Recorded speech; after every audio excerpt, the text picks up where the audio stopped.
Hey everyone, welcome to this broadcast. My name is Axel Dircio. Me and my partner Aaron Sanabria are going to tell you about how the pandemic is affecting our economy and little and medium companies.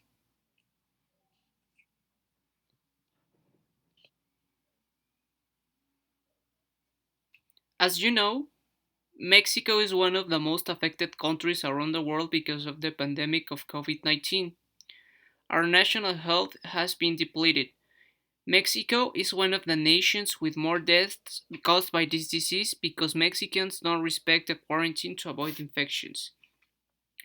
The Mexican government took regulations about it and they imposed a national quarantine where a lot of little and medium companies had to close because they haven't been considered essential activities to the society, affecting directly to the national economy and causing losses of jobs and no incomes for those companies.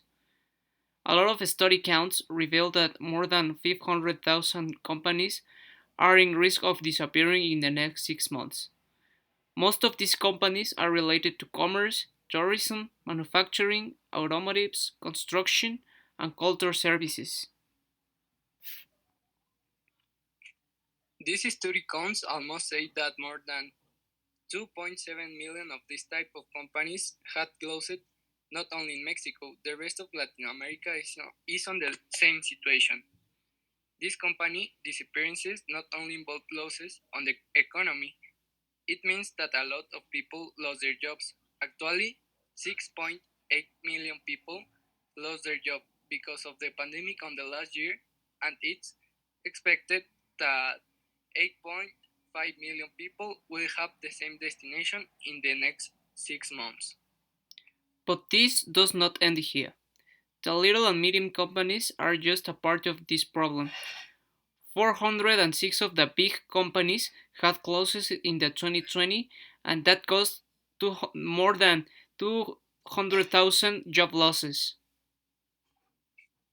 With all this data, we can realize that during the pandemic, a lot of people in Latin America had three options. The first one was to be infected by the virus with the possibility of getting a lot of health consequences for the rest of your life, or maybe to die or infected the people that you love.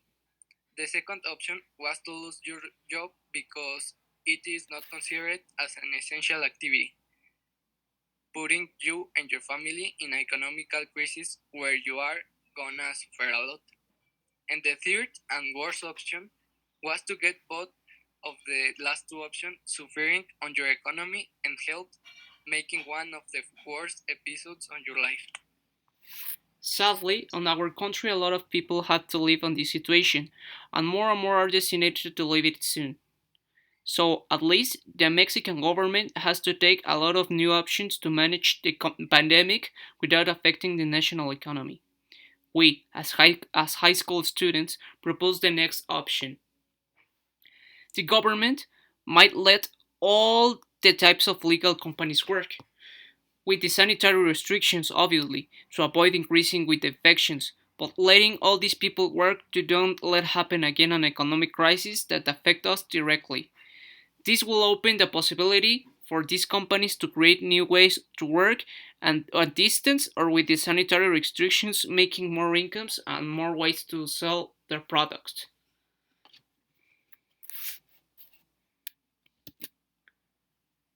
So that will be all for today, my friends.